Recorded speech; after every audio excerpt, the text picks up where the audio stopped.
ॐ अलिंगो लिंगमूलं तु अव्यक्तं लिंगमुच्यते अलिंगशिव इत्युक्तो लिंगं शैवमिति स्मृतं प्रधानं प्रकृतिश्रेति यदाहुलिंगमुत्तमं गंधवर्णं रसहीनं शब्दस्पर्शादियोजितं शिवं शंकरं शंभुमीशानमीरी। लिंग पुराण के कथा के क्रम में आज मैं आपको तीसरे अध्याय का पूर्व भाग के तीसरे अध्याय का मैं आज वर्णन करने जा रहा हूँ। इस तीसरे अध्याय का नाम है प्राथमिक सृष्टि का वर्णन। प्राथमिक सृष्टि का वर्णन। इस अध्याय में कुल 39 श्लोक हैं। इस अध्याय में केवल शिव जी के शिव तत्वों की व्याख्या की गई है। इस निर्गुण सगुण का मूल है। बहुत ही सुंदर बात, जो निर्गुण है वो सगुण का मूल है, और जबकि प्रकृति जो है प्रत्यक्ष सगुण है, और जबकि शिव निर्गुण। अब प्रकृति के साथ शिव जी का संबंध क्या है? क्योंकि प्रकृति शिव से संबंधित बताई गई है, और उसके बाद यहाँ ये कहा जाता है अलिंगो लिंग मूलम तु अव्यक्तम लिंगम उच्यते, कि प्रकृति और शिव दोनों एक ही बताए गए, जबकि शिव निर्गुण बताए जा रहे हैं और प्रकृति सगुण बताई जा रही है। इसीलिए कहा है आलिंगो लिंग मूलम तो अव्यक्तम लिंगमुच्यते अलिंग शिव इत्युक्तो लिंगम शैवमिति स्मृतम। इसीलिए कहा गया है कि निर्गुण जो होता है सगुण का मूल है। अगर निर्गुण नहीं है तो सगुण कैसे प्रकट होगा? निर्गुण ही तो सगुण बनकर प्रकट होता है। इसलिए शिव जी निर्गुण है और प्रकृति सगुण है। इसलिए कहा गया है निर्गुण सगुण का मूल है। सगुण को प्रधान या प्रकृति कहते हैं।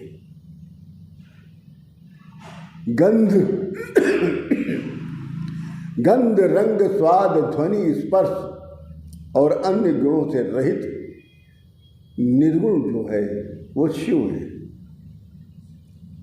शिव ही शाश्वत है और स्थिर है। इसके विपरीत चलिए प्रकृति की तरफ। ये गंध रंग ध्वनि स्वाद स्पर्श इन सब से ये युक्त है, इसलिए इसको सगुण कहा गया है। और यही विश्व के उद्भव का स्रोत है। प्रकृति ही विश्व के उद्भव का स्रोत बताया गया है।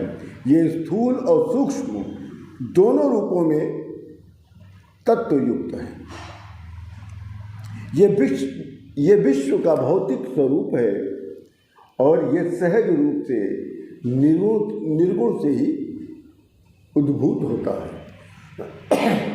अर्थात प्रकृति जो है वो शिव से ही पैदा होती है, शिव से ही वो जन्म लेती है, शिव से वो अवतरित होती है।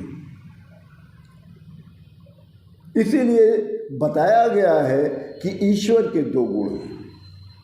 जिनके पास ये दो गुण हैं, निर्गुण और सगुण, उसी को ईश्वर कहा गया है, उसी को परमात्मा बताया जाता है। 7 उसके बाद 8, उसके बाद 11, 7, 8 और 11 भागों में विभक्त हुआ। ये माया से निर्गुण सगुण हो जाता है। इन्हीं से 3 देवों के समूह को, इन्हीं से 3 देवताओं के समूह भी की उत्पत्ति होती है। इन 3 में से एक से ब्रह्मांड पैदा होता है। अब आप देखिएगा, जो निर्गुण है उससे प्रकट पैदा हुआ, उसी निर्गुण से 3 देवताओं की प्राकट्य हुआ, ब्रह्मा विष्णु महेश, जिसमें से एक से ब्रह्मांड उत्पन्न हुआ, दूसरे के द्वारा रक्षा की व्यवस्था हुई और तीसरे के द्वारा इसका सबका संहार। इस प्रकार ब्रह्मांड में शिव ही व्याप्त है। इस प्रकार त्रिमूर्ति लिंग, अलिंग तथा लिंगालिंग में वर्गीकृत है। ब्रह्म जो है स्वयं जगत है, अर्थात शिव ही जगत है। जगदोनि महाभूतम स्थूल सूक्ष्म दिद्योत्तमा। निर्गुण ईश्वर बीज का स्रोत है, परमेश्वर बीज, गर्भ और अबीज है। बीज रहित होकर यह बीज ब्रह्मांड का कारण हो जाता है। आत्मा शब्द बीज योनि अप्रकट तत्व प्रधान के लिए प्रयोग किया जाता है। जो रुद्र है वही ब्रह्मा है, जो रुद्र है वही विष्णु है, जो रुद्र है वही महेश है, जिसे पुराणों में शिव कहा गया है। वह स्वतः नित्य प्रकाशमान शुद्ध प्रकृति का है। शिव जब प्रकृति का अनुपालन करते हैं तब वो शैवी हो जाते हैं। पहले ये प्रकृति थी, किंतु सृष्टि के प्रारंभ में गुणों से स्वतः युक्त होने से ये प्रकट हो जाती है। पूरा ब्रह्मांड जो अप्रकट से प्रकट होता है, पूरा जो ब्रह्मांड है अप्रकट से ही प्रकट होता है, वो स्थूल में जाकर समाप्त हो जाता है। ये शैवी प्रकृति ब्रह्मांड की सृष्टा है, जिसे अज कहते हैं। प्रत्येक आत्मा उस लाल, श्वेत और श्याम रंग के अज से भक्ति पूर्वक संबद्ध रहता है। जब एक होते हैं तो वो माता होती है। वो आत्मा उसके अज के प्रकट रूप के आश्रय को लेकर, उसका आनंद लेकर असंबंध होने पर छोड़ देता है। पुरुष से नियंत्रित प्रकृति लोकों की सृष्टा है। सृष्टि के प्रारंभ में पुरुष की प्रार्थना पर प्रधान से 3 गुणों से युक्त महत का विकास किया गया, जो कि पुरुष द्वारा नियंत्रित है। सृजन की इच्छा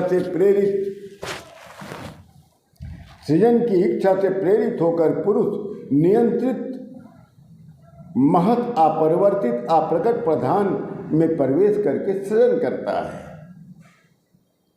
अहंकार से सूक्ष्म आकाश तत्व शब्द विकसित हुआ।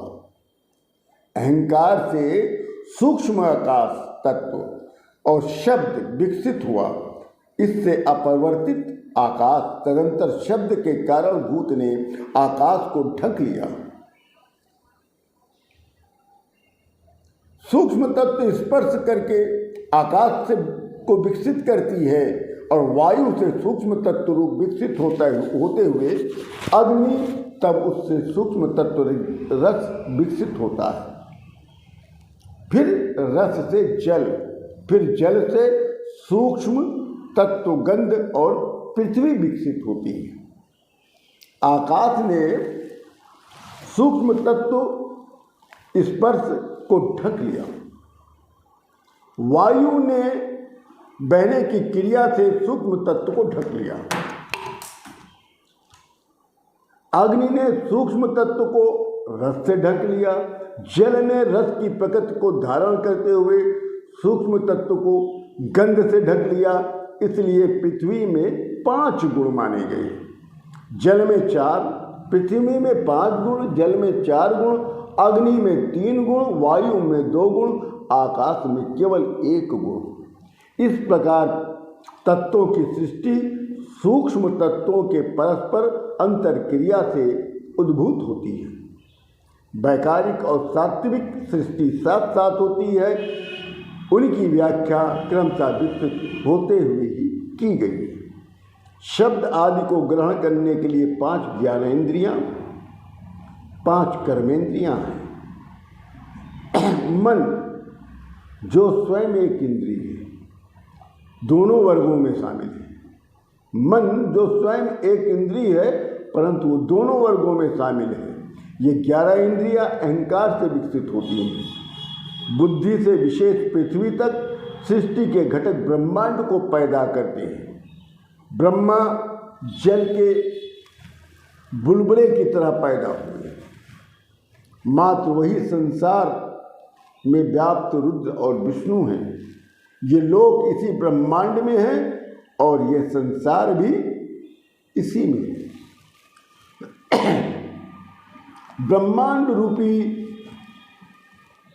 ब्रह्मांड बाहरी रूप से अपनी विशालता से 10 गुने जल से ढका है। जल अपनी मात्रा से 10 गुनी आग से ढका है। ब्रह्मांड जो है अपनी विशालता से 10 गुने जल से ढका है और जल अपनी मात्रा से 10 गुनी आग से, अग्नि से ढकी है और अग्नि अपनी मात्रा से अधिक 10 गुनी वायु, हवा से ढकी है और वायु अपनी मात्रा से 10 गुने अधिक आकाश से ढकी है। वायु शब्द के कारणभूत अहंकार से ढका है। अहंकार बुद्धि और बुद्धि प्रधान से ढकी है, अर्थात बुद्धि प्रकृति से ढकी है। कहते हैं कि इस ब्रह्मांड के 7 आवरण, इसी में कमल में बैठे ब्रह्मा हैं। ऐसे कोटि कोटि ब्रह्मांड अस्तित्व में। इन ब्रह्मांडों में 4 मुख वाले ब्रह्मा, विष्णु और रुद्र हैं। ये शिव के संपर्क में आने पर प्रधान द्वारा रखे जाते हैं। जब ये लोग शिव के संपर्क में आते हैं तो प्रकृति के द्वारा ये रचे जाते हैं। परस्पर विच्छेद भी होता है और ये अंत से प्रारंभ होकर प्रारंभ से अंत भी होता है। ईश्वर ही सृजन, पालन और संहार का एकमात्र कारक है।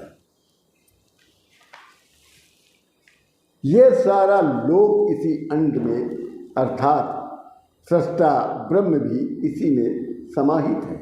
इस प्रकार प्राकृतिक की तात्विक सृष्टि शिव के द्वारा रची गई है। ये पुरुष द्वारा नियंत्रित है। ये शुभ सृष्टि जिनमें बुद्धि सर्वोच्च है, आदि में है। आदिकर्ता चा भूतानां संगर्ता परिपालकः तन्मान् महेश्वरो देवो ब्राह्मणोऽधिपति शिवः शिवं शंकरं शंभुमीशानमीडे। इसी के साथ लिंग महापुराण जी के पूर्व भाग का 3रा अध्याय पूर्ण होता है और हम आप सभी लोगों की कुशलता की कामना के साथ साथ आप सभी लोगों को मैं सादर प्रणाम करता हूँ। जय जय सिया राम।